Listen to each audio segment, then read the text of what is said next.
Welcome to my podcast. This is Beth Jones. I'm so glad to have you here today, and I'm also very excited about my guest today, Diana Journey. Hello, Diana. Hey, Beth, thank you for inviting me. I look forward to this. Well, thank you for coming. It's such an honor to have you on this podcast today. And I just want to share a bit about Diana before she dives in. Diana Journey is a victory coach and founder of Journey to Victory, where she helps women and couples heal, grow, and reclaim joy after life's hardest seasons. And with deep compassion and personal wisdom, Diana walks alongside her clients navigating betrayal, grief, or disconnection, guiding them toward lasting transformation. And together with her husband, Tim, she leads marriage coaching programs that help countless couples to rebuild trust, connection, and purpose. And Diana's work is grounded in her faith and fueled by the belief that even in the most broken moments, victory is still possible. And I love that. I love that, Mm. Diana. And in Matthew 19:26, Jesus said, with God, all things are possible. And I truly believe that. So, what I want you to do, Diane, is just introduce a little bit about yourself and then dive right in. I'm going to be quiet, hand you over the mic, and then at the end, we'll wrap up. Okay, thank you, Beth. So I'm Diana Journey, and I am a wife and a mother of four, and am blessed with 10 grandchildren now.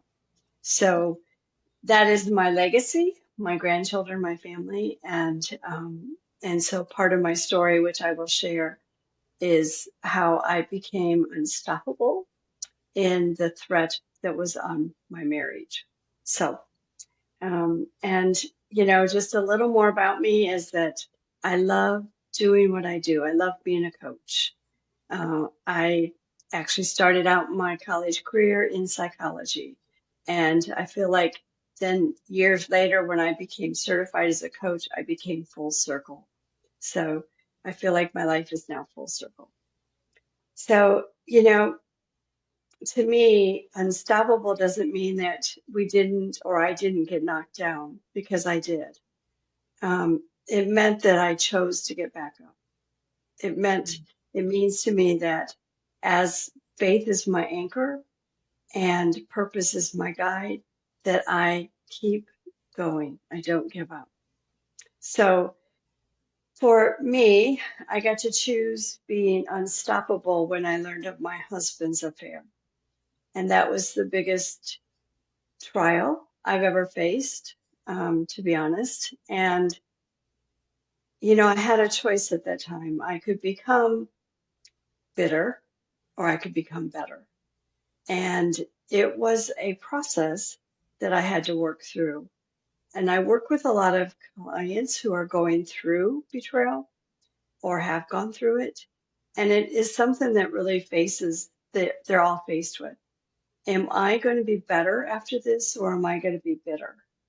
And, you look at the two different choices. Being bitter is not a pleasant way to live. Mhm. It's not pleasant for the people around you. And you're not pleasant. You're not happy with yourself. So I couldn't choose that. I had to choose better. And so better meant that I needed to do work, and I needed to lay down a lot of my hurt, my pain, and my anger at the feet of Jesus, which in itself is not easy either, because we're only human and we go into self protect. I went into self protect. How can I self protect myself here? How can I fix this that happened? And that's where I was for quite a few months. But there was just one day when it hit me, and that was the day I like to say was the biggest step in my journey, because that was the day that I really saw God come forward and bless me that I was going to be okay. And it was on that day that I truly surrendered. And if I look back in my journals, and believe me, I got lots of journals about that time in my life, um, it's like I surrendered probably several times a day. Lord, I can't do this. Take it from me. I'm angry, I'm hurt, I'm in pain, take it from me. And I picked it right back up, trying to control it, trying to control my husband, trying to fix it all. And this one day in particular, I laid it down. And the difference was just huge from surrendering in my journal and then picking it back up to actually surrendering. And that day when I actually surrendered is the day I really became non-stoppable, because I felt God's presence, and I really felt his arms around me saying, hey girl, you're going to be okay. I got you. Yes. I got you. And so in that unstoppable, I changed. I became more peaceful. I didn't have the anger or the pain. And when I did, I handled it different. I didn't, if I was angry, I went into my garage, our garage, and I picked up a roll of paper towels, and I banged everything while I was yelling and screaming and releasing and crying. But I didn't do that to my husband. Like before, I was confronting him with that pain, with that anger. And then I stopped after surrendering. I started handling it myself. And I like to say that I always feel, and even to this day, when I still have anger or pain and that I'm holding on to, I feel like God is just watching me, waiting for me to give it to him. He's like, okay, girl, I'm here. You know I'm here. What's taking you so long? Come on, give it to me. Release it. You know you have to release it to feel better. And that's exactly what I did during that time. And that's what I do today, too. I release it. And this image we have of God sometimes is that he can't take it. Boy, he can take it. And he wants us to give it to him because he knows it's not healthy for us to hold on to it. And so, in the days that say I was overwhelmed with pain and wanted to cry, I did it alone. I did it with the presence of God, maybe in my shower, maybe in my room, maybe in my closet.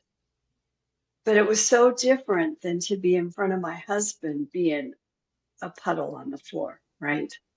And that's where my strength came from. And that was a switch too, is realizing that before I was trying to be all strong. I was trying to control it. After surrendering and doing it different, I learned that I was going to God and letting him be my strength, let him be my guide. It just is remarkable the change that happened in a matter of minutes of surrendering, truly surrendering, and learning the difference of surrendering from, what it used to feel like to write it in my journal and then take it back up, to actually giving it to God and laying it at the feet of Jesus. And so today, Tim and I have rebuilt our marriage. We have restored it. We are stronger. We are better.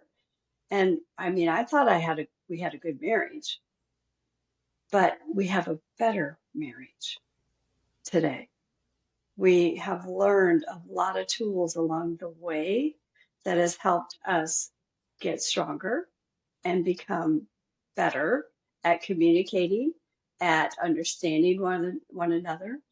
And also, you mentioned we lead like groups, whether we're coaching with a couple, we also lead at our church, a Reaching Your Marriage group. And it's in those situations when Tim and I come prepared with a topic, a conversation of what we're going to do, that God really shows up. And all of a sudden, it's like we are getting more from what we're teaching than maybe the people in the room, and so that has been a real blessing and reward for us to be able to do that. And then it's the other reward for me is that I work sometimes with just women, not always couples, but just women. And being able to take women and walk them through a devastation in their marriage or even a dissatisfaction in their marriage, and to have them come out on the other side and look at things differently. Not too long ago, one of my clients was, I think she was about 76, long-term marriage. And she called me and she said, it was the first time I ever spoke to her. I'm really looking forward, wanting some information about coaching with you. I said, sure. So we talked through.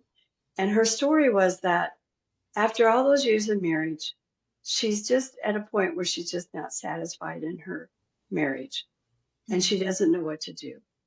So part of her thinks she wants to leave, but the other part doesn't. So she wanted coaching.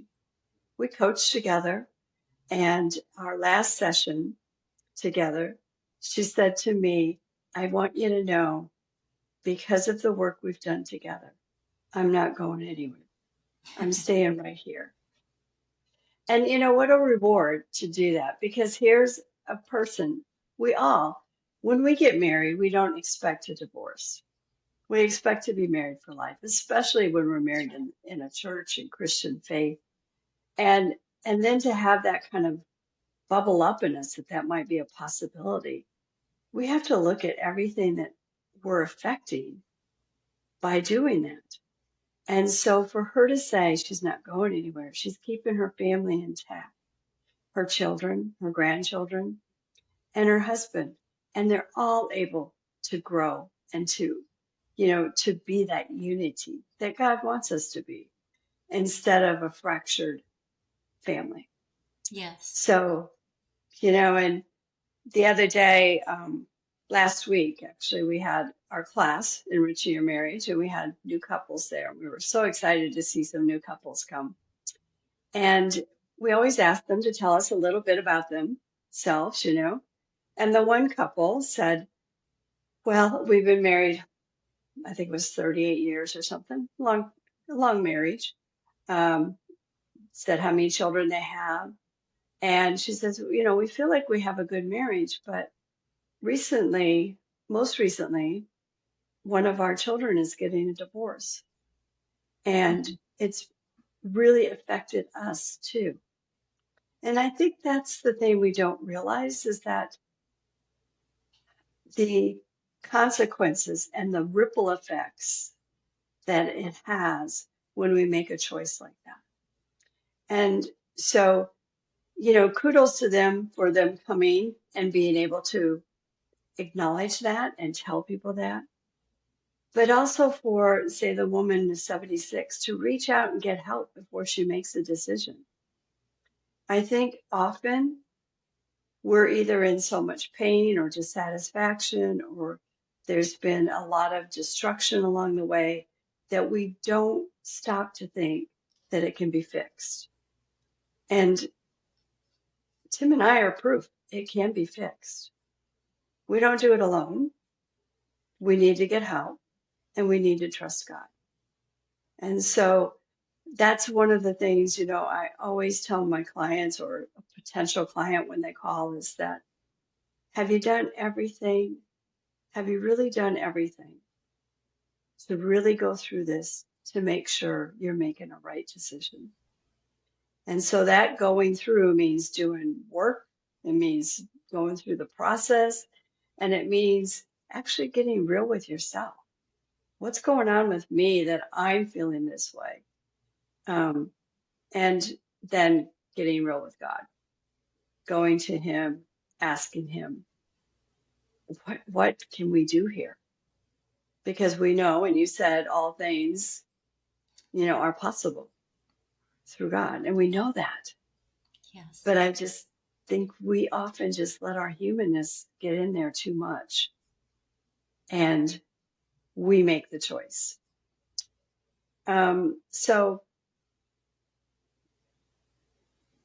for being unstoppable, to me, it requires several steps. It requires, having faith and trusting God. It requires the strength to understand, to get knowledge and wisdom about yourself. We know that, and we know that at AA, which is very successful, right, for Alcoholics Anonymous, is very successful, their program. Well, the first thing they do in there is they have you come in, stand up and say your name and what you are. I'm Diana, I'm an alcoholic. Why do they do that? Because acceptance is the first step in change. Yes. So, we need to accept what we're feeling, why we're feeling it, who we are, before we can start to change. And then we got to do the work. And that requires a willing heart. And that's where I think our humanness comes in. Sometimes we're like, oh, this isn't fair. Why do I have to do this? And we want to put those boundaries up that we shouldn't have to. But that's not truth. We have to have a willing heart, and we have to be willing to just do the work. We also know that if we don't do the work, if I hadn't done the work that Tim and I did to heal our marriage, I would have carried that with me into whatever happened. If we divorced, and I probably, most likely, because we know remarriage is pretty high statistic, probably would have remarried, I would have carried that into my next relationship. If I hadn't divorced, I probably would have carried that into my relationship with my children, my grandchildren. And you don't want to carry all of that hurt and pain and stuff with you. You don't. So I believe, and it's not easy, that anything we go through, whether it's betrayal or some other kind of dysfunction, some other pain, some other hurt, we really need to sit back and be honest with ourselves and look at, what is my lesson here?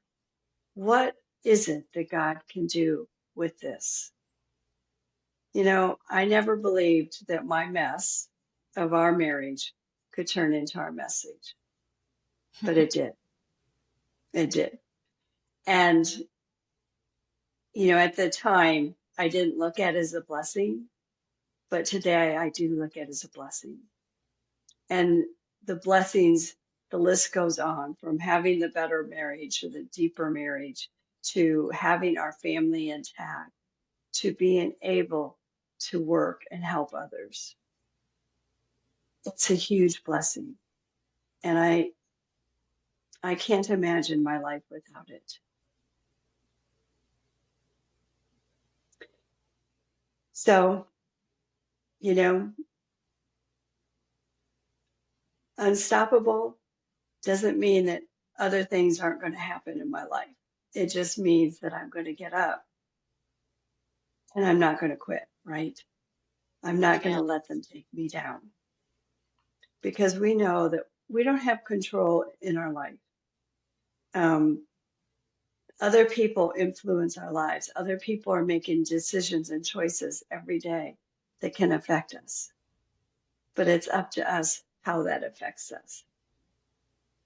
Go back to the couple that mentioned that their daughter's getting, or their child, and I don't remember if it was a girl or a boy, is getting a divorce. They have a choice. Can we let that affect our relationship? Do I let that affect me, or do I not? So we have a choice in everything that comes around.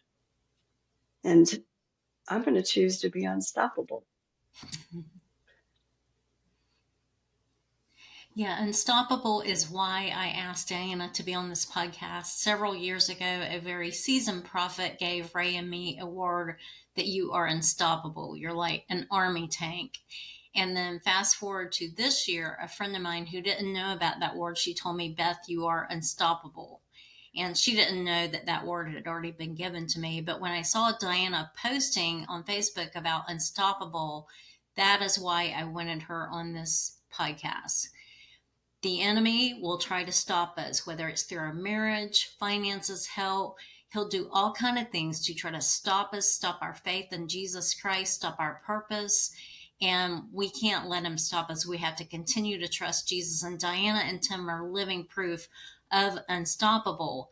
Many couples divorce after an affair or after pornography or something like that, but they are showing it can be done through hard work and through faith in Jesus Christ.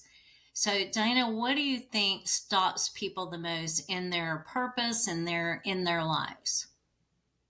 I think fear stops people the most. Yes. We're fearful of the unknown. And so we let that fear stop us and we stay stuck in it. Now, one of the first assignments I do with my personal clients, women, is I have them do a fear doc. And what that means is that I take the fear and I use the acronym face everything and run. And I ask them to make a list of all the things they're they're not facing that they're running from. And then I have them go to the other side to look at the other side. And the other side is the acronym face everything and rise. No, I love And that. so I say, now you've listed your fears that you're running from. What can you do to rise above that fear, particular fear?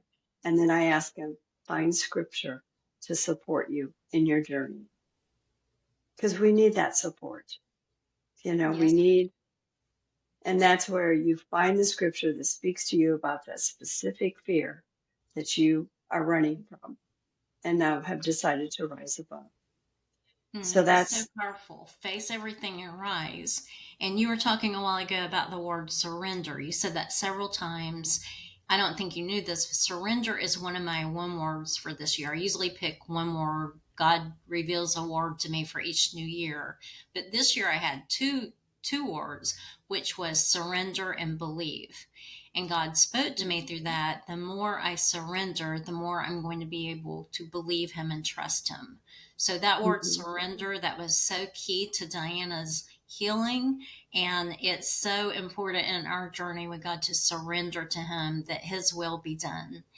And we know even though He forgives divorce, it's not His desire. He wants marriages restored. So that word surrender is very powerful. Diana, what else has helped you in your healing journey? What do you think is one of the most important aspects? I think one of the most important portive, besides surrendering, that was the most important, um, was then to do my own work on me. When there's been something like betrayal or even pornography, you mentioned that, or even, alcohol or drug use uh, from your spouse, there's part of us that believe that it must be something that we did or we're not doing to cause them to have this behavior. Right. I had to sit and go, it wasn't me. It wasn't me. That's Tim right. made the choice, and that was his choice. And I had to let him do his work and not interfere with it. So, not try to control it, not try to fix it, but let him be to go do his work. And I did my work. And, that's really hard because we go into self-protect mode, and that's natural, right? We want to protect ourselves. So how do I protect myself? Well, I fix this problem, but we can't fix someone else. So I had to realize I can't fix him. He's on his own journey. I can go fix myself. And in that, pray for him and pray that God works in him because God can help fix him, Yeah, but that I is so couldn't. hard. Just giving up that control. If you're a recovering control freak like me, and just surrendering it to God and trusting God with that person, like it was absolutely not you and not your fault. But we also have to remember there was something in Tim, some pain, some hole. Jesus told the people not to judge the woman that had committed adultery. So we have to remember that too.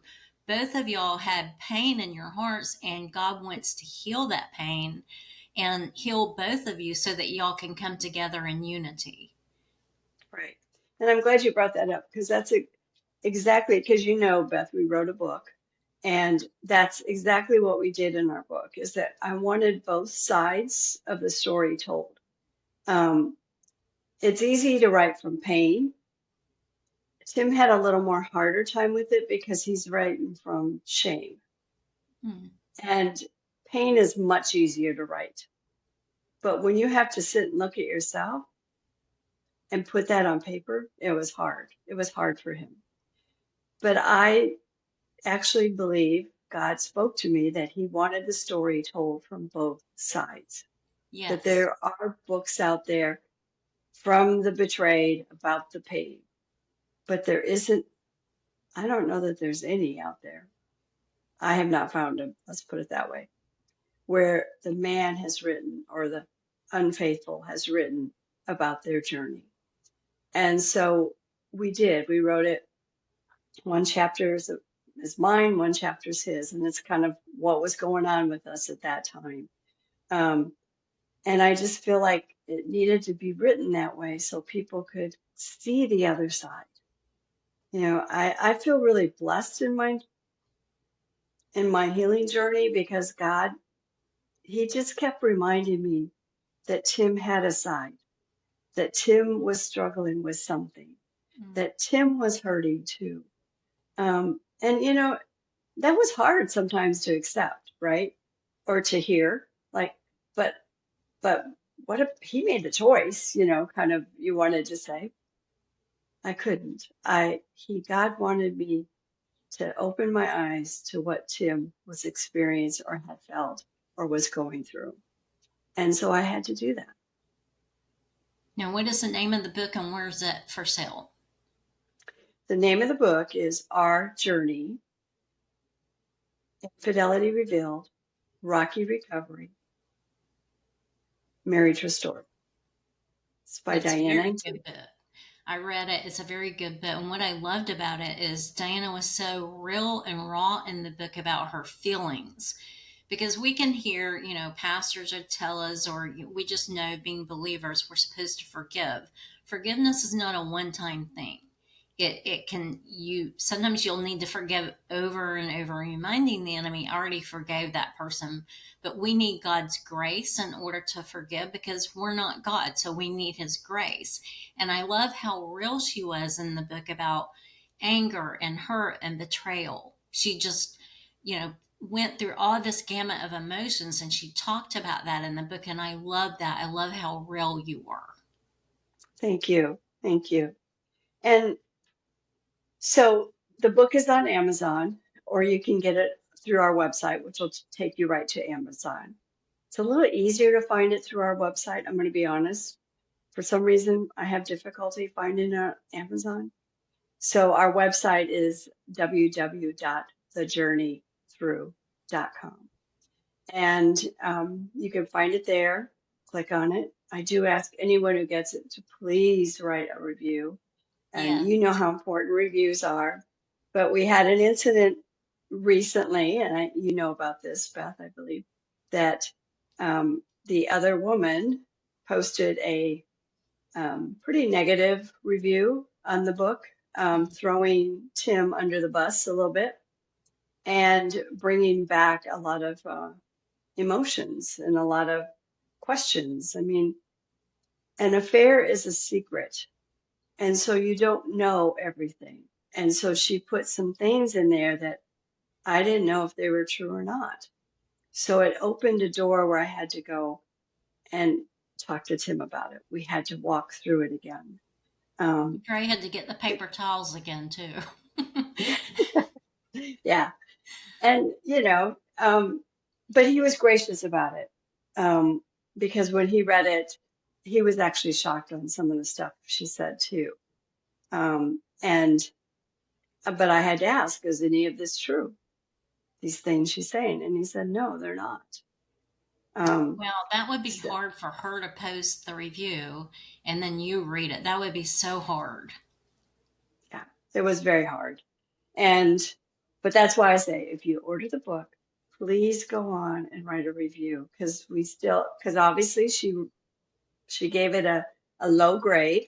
And we know that for people to find it, and it's better to have a higher grade, right? The higher your grade is on Amazon for your book, your reviews, the more likely it'll come up first on the first search. So, and that's kind of what we have to do. Ask for reviews. I just talked to a potential client the other day, and again, it's infidelity. And I said, well, I suggest you get our book.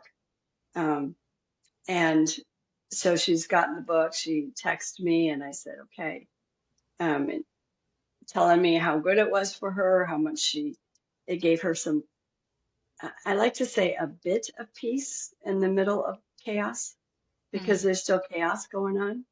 But to have just even a bit of peace when you're going through this gives you just hope for the next minute, right?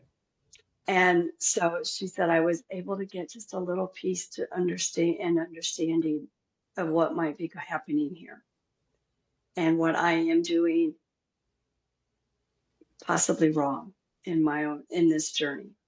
So I was able to say, because she reached back out, please go write a review, you know, Let's write a talk review. about that a minute because when somebody has an affair or they're into pornography, we know it's not our fault. But during this whole process of forgiveness, because that's not an overnight thing, did God ever Mhm. have you look at your own heart? Because I've had to do this in my marriage with different things and just say, is there anywhere I need to change? Did you ever do that through the whole process, or would you encourage others to do that? I definitely encourage others to do it, yes, because we know that, especially in a marriage, there's two people. Yes. So we are playing off of each other all the time, right? And we come with different personal styles. We come with the way we handle conflicts differently, all of that. So I had to sit back and kind of look at how I, presented myself, say in conflict. I don't like conflict. So conflict would come, I would withdraw. Well, you can't resolve something if you won't talk about it, right? So I had to look at some of my own behaviors, some of the things I was doing, some of the, we all have imperfections, but some of my own imperfections, and acknowledge and accept them and see if I couldn't do them differently. Does that make sense? Yes. And one of the things that I had talked to you about before, you were talking about the differences between men and women, between spouses. My husband Ray and I are very different. And you had talked about a time when y'all were doing a presentation and he has a different style and way of preparing than you. So would you touch on that a minute? Yeah, we were preparing for we were going to do a program at church, and we were writing this, and it was a 2-day program. So you're not talking short, you're talking quite a few different processes and things. And so we needed to work on it. And so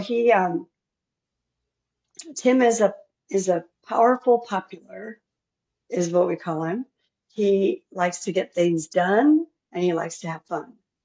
I'm a peaceful and I'm a perfect. So I like things nice and neat and I like everything calm.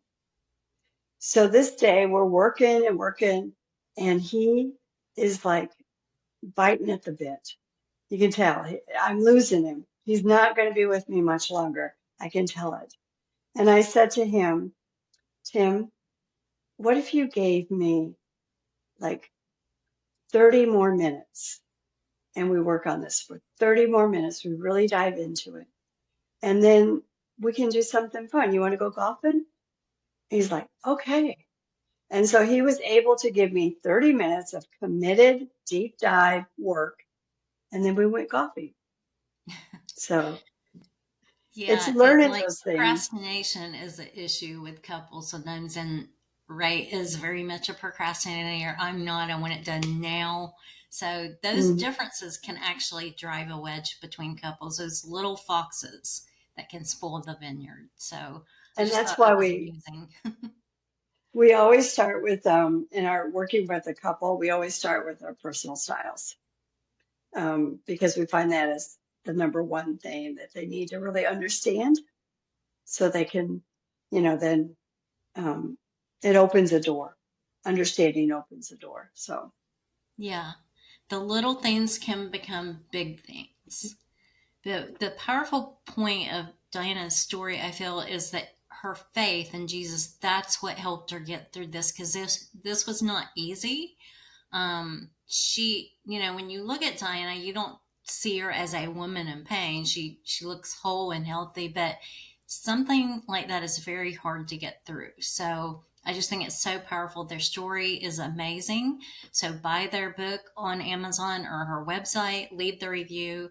And if somebody wants to get a hold of you, Diana, if there's someone listening today, a woman or a man that is in so much pain, doesn't have to be an affair. It could be an affair. It could be pornography. It could be whatever it is, addiction. What would you say to that person that's in so much pain and they feel like there's just no hope? What would you say to that person? Well, we know that there's always hope. God gives us that. So, so my number one thing is don't, you know, I'm into acronyms. So my acronym for hope is hold on, peace exists.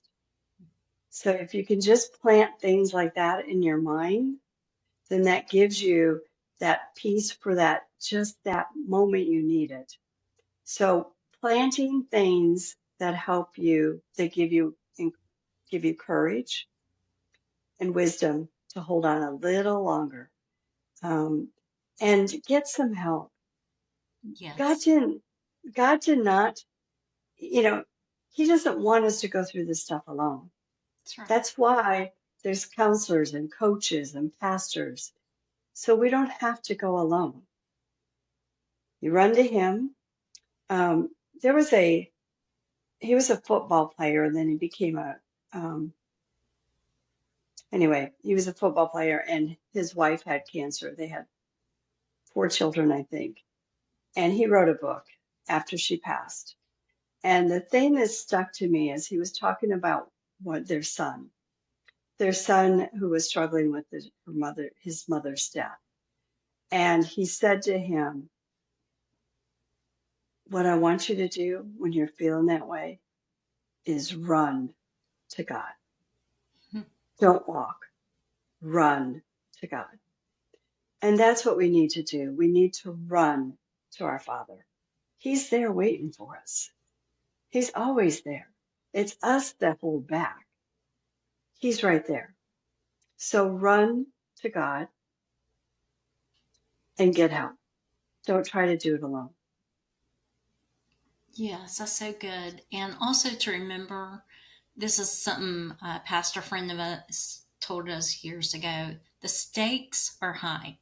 Because if y'all divorce, it not only impacts y'all and your children and grandchildren, it impacts other people that y'all were supposed to minister to. And so remember that legacy. Right. Diana and Tim have a beautiful legacy now, and showing their children and grandchildren the healing power and virtue of God is so Hmm. powerful. So remember the stakes are high, and remember that you have a legacy and you want to leave that legacy of love, right? Exactly. Exactly. And your legacy is what we're here for, right? Um, so, and you did ask how people could get a hold of me. Yes. Uh, I did want to mention one thing. I've been the last couple of days in the process of writing a free course program called Unstoppable. Oh, love it. So, so that will be coming. And so people can learn more about that by either emailing me. Eventually it will be on the website, but I will be sending out emails to let people know.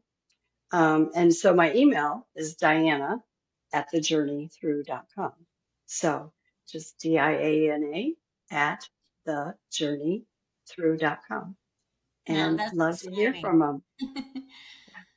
So Great. Well, thank you so much for coming today, and be blessed and have a beautiful day or night. This is Beth Jones at bethjones.net. It was an honor to have you on today, Diana, sharing your powerful story. thank you, Beth. It was an honor to be here.